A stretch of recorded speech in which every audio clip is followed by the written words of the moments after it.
from a big, powerful woman. And Jaded! Wow. Cargill, the cover, and the win! What up, y'all? This your boy Ace here, and welcome to Afternoons Delight.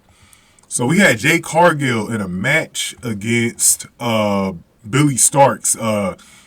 The cool thing about Billie Starkz here is that Billie Starkz is only 18 years old. Yes, she's only 18 and she looked really good.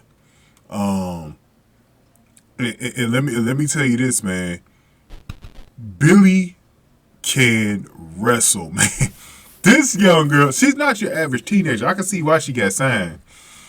Although I'm kind of in the house where I just think wrestlers that age, even though I know in the indie scene, wrestlers tend to battle anybody without having a restriction, but I think on TV it looks a little bit better when they're closer to facing competition as their age, like on NXT and stuff like that. And I really wish, Tony Khan would turn Elevation into NXT, into like an NXT type show, because they need a place for development, especially for the young wrestlers. Like we saw with Julia Hart and a Jade. I think they need a show like that. Even if it's just only on YouTube, they don't even have a TV deal. But they need a show like that, and we can see girls like Billie Starkz get built up every week. Cause that's the thing that I like about with AEW. When is the next time we're ever going to see Billie Starkz? You know what I mean? And then the next time we see her, she might get squashed. So like Sky Blue. So it's like I would rather see these girls get a run where they could get some practice of being a champion, or gearing their way up to a championship. Like, I would rather see that than just getting squashed by the veterans on the main roster every time you see them. Like, I think that's what sort of AEW is flawed at right now, and that type of stuff is just, I would rather not see it. But let's get into this match, because it was actually a longer match than expected. It wasn't a squash match, but I think because Billie Starkz so good in the ring, they were trying to really showcase her. I wish Sky Blue would have been showcased like this when she faced Jade. Like, it could have been a longer match with her, but but this kind of makes Jade look a little weak, which I don't like at the same time. Like, I like it that Billie was showcased like this, but I also don't like the fact that you had someone that's undefeated going into a big match with Taya Valkyrie for the TBS title in, probably to get this streak broken. I don't know if this is the right girl for her. And then you might be giving Billie Starkz too soon of an opportunity at a belt. Like, let's take baby steps. That's why I said they need an NXT type of show, because I can tell what Tony Khan wants to do.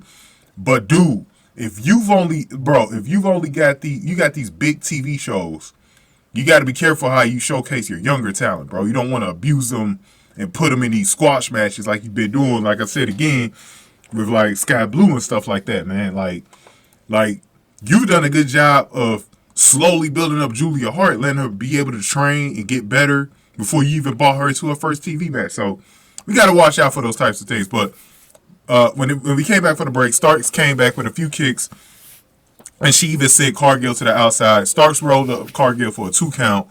Starkz went up to the top and went for a senton, but Cargill got her knees up. Cargill went for Jaded, but again, Starkz worked out of it. A few seconds later, Cargill actually hit Jaded for the win. So, yeah, Starkz was able to get out of the Jaded, I think, 2 times in this one.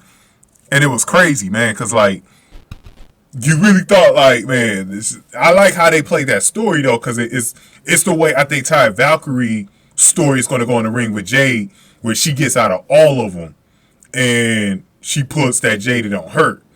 So this match went almost about 8 minutes and 30 seconds, and that's really long, for a match that I really thought was going to be a squash match. But it is on Battle of the Belts, and Battle of the Belts only usually has 3 matches. So they were going to get time, unlike a Dynamite. If this match was on Dynamite, it would have been a lot shorter. But, yeah, I mean, Billie Starkz was obviously the main attraction here. Taya Valkyrie came out. We're going to go over that next. But first, I want to go over the poll. Did a poll for you guys. Over 1,000 votes for this one. 45 likes. Thank y'all for voting in this one. Obviously, overwhelmingly, Jade Cargill, 82%. But some of y'all had the kid Some of y'all had the high schooler Billie Starkz at 18%. So Billie Stark's career is going to be amazing to see, man. Kind of reminds me of Chris Statlander a little bit, like a young version of Chris Statlander. But yeah, I think she's definitely going to be a crowd favorite going forward. And she's going to be one of the icons in pro wrestling for like the next 15, 20 years. She's got a great career ahead of her, man. Great stuff. Thank y'all for voting in the poll again, man. So yeah, we're going to do the Taya Valkyrie video next. I actually was going to do the one where they had the little backstage segment. I already recorded that video, but I'm gonna call it audible and not release that one because I did not expect Taya to walk out after the match. So, and because I'm already late too, I don't wanna spend too much time doing a lot of videos today. So, but thank y'all for watching this one, man. Leave me y'all comments, man. Go on ahead and hit that like button for me. Share the video. Subscribe to the channel, especially if you're new in the zoo. Thank y'all for watching. After News to Light.